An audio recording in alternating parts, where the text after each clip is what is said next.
Hello, and welcome to episode 7 of A Week in Watches. I'm your host, Zach Weiss, co-founder of Worn & Wound. As you can see, we are back in the studio in New York City. I've been traveling a bit the last few weeks. I was in London, I was in Chicago, but now we're back in New York, and it is very, very hot out, so no blazer today. Pardon the casual Friday approach to this, though it's not Friday. This week we're going to get back to the news as per normal. A little bit of catch up. There's some stories I wanted to cover that we didn't get to the last couple weeks, but mostly new stuff. And I'm going to hit a question at the end. Of course, if you find this video entertaining, informational, or even annoying, please like and subscribe. It helps us out. So for the first time, the audio of A Week in Watches is now going to be available as a podcast on the Worn & Wound podcast channel, which can be found anywhere that you find or want to listen to a podcast. If you're already a Worn & Wound podcast listener, you'll see that show up in your feed. So if you don't want to look at me, which I don't blame you, you can now listen to my charming voice on your headphones. This week's sponsor is Wind Up Watch Shop once again. So at Wind Up Watch Shop, you'll find a new selection of watches, straps, accessories, clocks, etc. All sorts of cool stuff. Check it out at windupwatchshop.com. Richard Mille tries to disappear completely.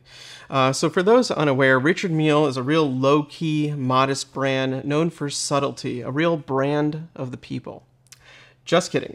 They make some of the most expensive, ostentatious, and impossible to get watches. They're worn by celebrities, athletes, and perhaps those with a little bit more money than taste. That aside, they are a technology-driven brand with super durable and lightweight watches that they make for athletes. They really do some, frankly, very incredible stuff. A great example of this is the RM027 Tourbillon, which was developed for tennis player Rafael Nadal. So the movement in that watch, and once again, that is a tourbillon movement, weighs only 3.83 grams. And just to put that into perspective, like a typical light titanium watch is like 50 grams. So you're talking like it's something that weighs almost nothing. The new release, however, isn't about lightweight, it's about thickness. So it's the RM UP-01 Ferrari, and as the name might indicate, they teamed up with the team at the automobile manufacturer Ferrari to develop this watch, and they created actually the world's thinnest watch.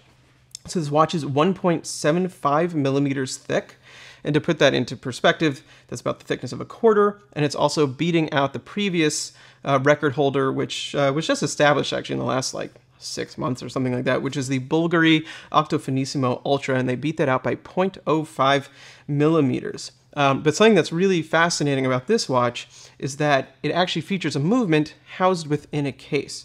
So typically, other leaders in this space like Piaget and Bulgari, they use the back of the watch as the actual base plate. That is, part of essentially the way that they're removing material from the watch. So in this instance, there's actually a 1.18 millimeter thick movement within a case. It took over 6,000 hours of development to create this, and it features things such as a new patented escapement. They actually had to remove parts of the escapement that are typically there, redesign elements to get it that thin, and they actually created a patent about it. It's all constructed out of titanium, so it has it's super rigid, and they actually designed it, in a matter of speaking, to be worn. If you've seen this watch, it is not a watch you really think about in terms of ergonomics, but in the sense that it's not too delicate. Obviously, thin watches, something that thin, could be hyper delicate. So they actually designed the movement plate that can withstand accelerations up to 5,000 Gs. I don't know how they tested that, and I sincerely hope anyone who wears this watch does not have to go through that themselves. So they created 150 pieces of this watch, which is actually a pretty substantial number, or rather they will be creating that money, and the watch costs a mere $1,888,000. So the reaction to this watch has been strong, to say the least. People came out screaming that it's ugly and it costs too much, and how can it cost $1.8 million and not come with a Ferrari? But I kind of think, who cares? I don't really like this watch either in terms of its aesthetics, but I find it really fascinating. This is a watch about pushing forward technology, and a brand like Richard Mille, a brand like Ferrari can spend the money to kind of develop this sort of thing. So I think that is, kind of the kind of thing like a big brand should do. They should push boundaries. And they weren't trying to make the most attractive watch. They were trying to make the thinnest watch, and they let the engineering drive the design. And I think there's a certain sort of conceptual beauty in that, if perhaps not necessarily an aesthetic beauty. Plus, even if you had the money for this watch, you probably couldn't get it anyway. Next, Bulova jumps hours with a true GMT. So before getting to the watch, just a quick primer on GMT watches. So there's two kinds of GMT, typically two kinds, actually probably more, and they are classified as collar and true or local jumping hour GMTs. So the difference being is that a collar GMT features an independently adjustable 24-hour hand. A true or jumping hour GMT features an independently adjustable 12-hour hand that can be set in jumping increments. So when let's say you fly and you land in another time zone, you literally jump the hour hand without having to cycle through your minutes. So your minutes stay exactly where they are. Collar GMT is much more common. It's a little bit more complicated to set up, but it has been just typically what you would find on watches under 3K. Brands such as ETA, Soprod, Sellita, and now Seiko, as has been recently discussed, have these movements available, whereas true GMTs are much less common.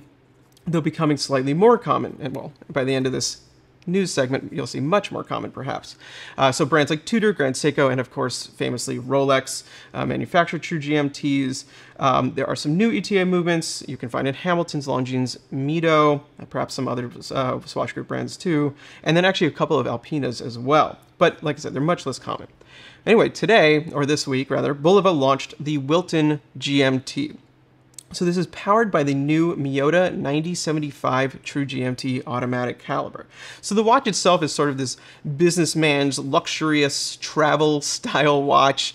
It has a map on the dial and Roman numerals. There's two versions. I believe one is sort of a blue and one is sort of a white. They have a bicolor 24-hour chapter ring. They have a 43 millimeter case with 22 millimeter lugs and a sapphire crystal. The watch is sort of playing up in my opinion, like a kind of a decadence of a business class traveler, and it has a sort of classical style you'll see from other brands like Frederic Constant, Bauer Mercier, Raymond Weil. It's sort of in that vein of aesthetics. But what is different is the price point. So the steel model comes in at $875, and in gold PVD it's $895. So this is a sub 1K true GMT. So whether or not the watch is to your taste is up to you, but it's certainly a very exciting addition to Bulova's lineup. But then also the movement itself is an exciting addition. They're not hiding that it is a Miyota 9075 in there. So that is based on the 9015 platform, which we've seen more and more and more over the years. It's reliable. They're thin. And these movements actually have already started to pop up in some other brands, such as from Zeppelin and Lip watches. They'll likely be available in many micro brands and independent brands in the coming years. So question for you, what's more exciting, the new Seiko 4R GMT or the Miyota 9075? And now it's time for the release of the week. Grand Seiko continues to celebrate themselves. There's a running gag on the Worn and Wound podcast that every year is an anniversary, and few brands demonstrate this quite as well as Grand Seiko. So they are currently celebrating the 55th anniversary of the 44 GS case. And, because why not? The 44 GS case, however, is extremely significant to the Grand Seiko story. It's also very beautiful, in my honest opinion. It is kind of a defining of the Grand Seiko aesthetic in many ways. It features the grammar of design that was developed by Taro Tanaka in the late 60s, which has various rules to it, but includes sort of like wide faceted planes, kind of everything being very flat, which you can see on the 44 GS case. The kind of flanks of this case are completely flat, which also go to showcase their Zaratsu polishing technique. So they're very gorgeous cases that part of what I really like about them is they don't look like something that would come out of Europe. They're very distinctly Japanese, very distinctly Grand Seiko, and they're really a core of the Grand Seiko collection. They've used this case across a variety of movements. It's probably the most prolific case in their collection, actually. So part of this 55th anniversary, they've launched the limited edition SBGY009. And this is actually the first time that they've featured the manual wound 9R31 spring drive caliber. So to take a step back real quick, spring drive is basically the ace up the sleeve of the Seiko Corporation. You'll see it in high-end Seiko main brand watches, Prospect and Presage. You'll see it fairly extensively in Grand Seiko, and you also see it in Corridor if you go all the way up there. And spring drive can basically be thought as a best of the mechanical and quartz sort of mixed together.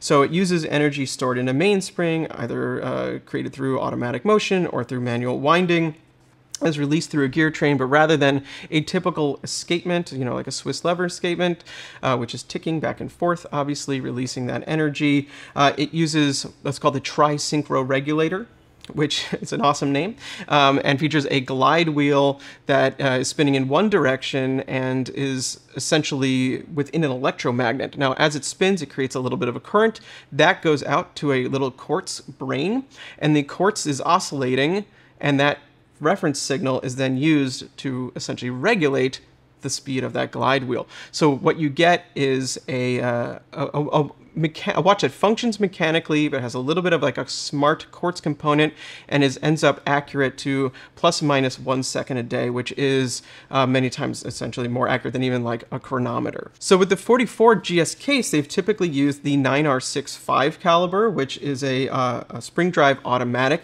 that features a power reserve on the dial, which has been a bit of a contentious feature amongst collectors. As somebody with a spring drive automatic, I can tell you it's just fine, but some people prefer a completely clean dial.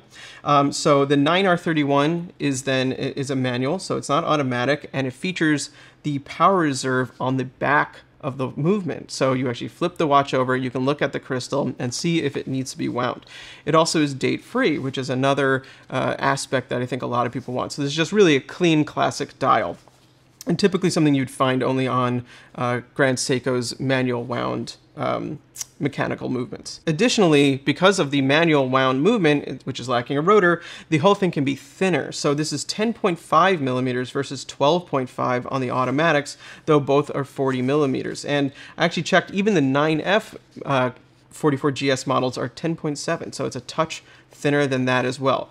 The 12.5 millimeter automatics wear perfectly fine, but this is another area where Grand Seiko sometimes gets some flack. So offering a 10.5 millimeter watch with this case is definitely just a good move for them. I think that'll quiet a lot of naysayers. Now, obviously, this watch isn't just a movement in a case. It has a dial too. So for the SBGY009, the dial is dark blue with a subtle motif of lines sort of bursting out from the center.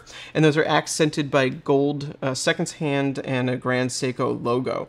And it is said to be inspired by the night sky lit by a full moon in the Shinju Mountains. So it's Grand Seiko. They always draw from the nature of time. That's obviously a big thing. They draw from nature. They draw from the views of Japan. They draw from the sensation and kind of poetry of these little moments as seen in the various Japanese landscapes. The SBGY009, I think, is a Grand Seiko nerd's dream come true.